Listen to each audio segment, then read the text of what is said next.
Police have again clashed with Israeli protesters who shut down roads in anti-government demonstrations across the country.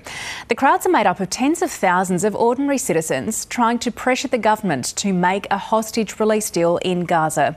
Middle East correspondent Alison Horn has more from the protests in Tel Aviv.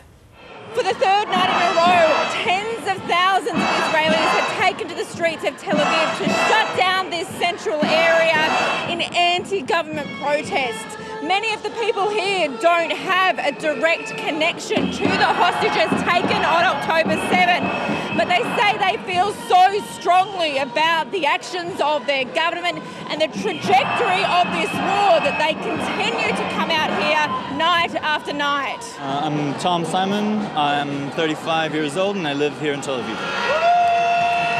I keep coming because I'm appalled at the state of this place. This government is a disgrace.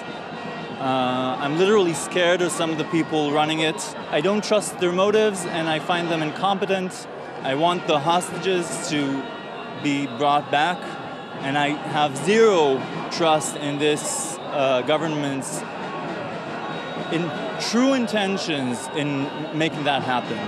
What do you get personally out of coming to these protests over and over again?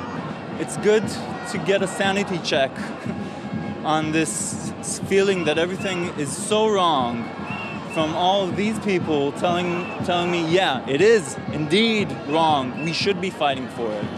What I get personally out of it, it's not about me. It's about trying to make a change.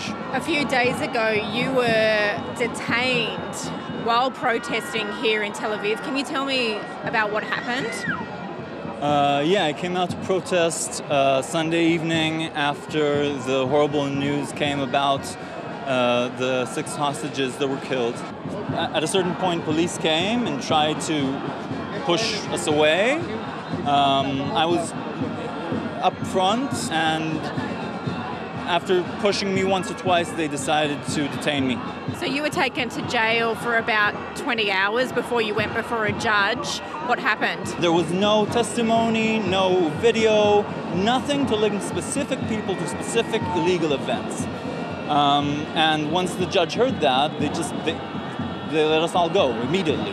Does something like what happened on Sunday evening deter you from coming back and protesting? No, not at all. Actually, to a large degree, it bolstered my resolve. If there were no protests, I think that things would have been even worse. I think that the fact that so many people are so committed to these causes does put some brakes on what the government can and can't do.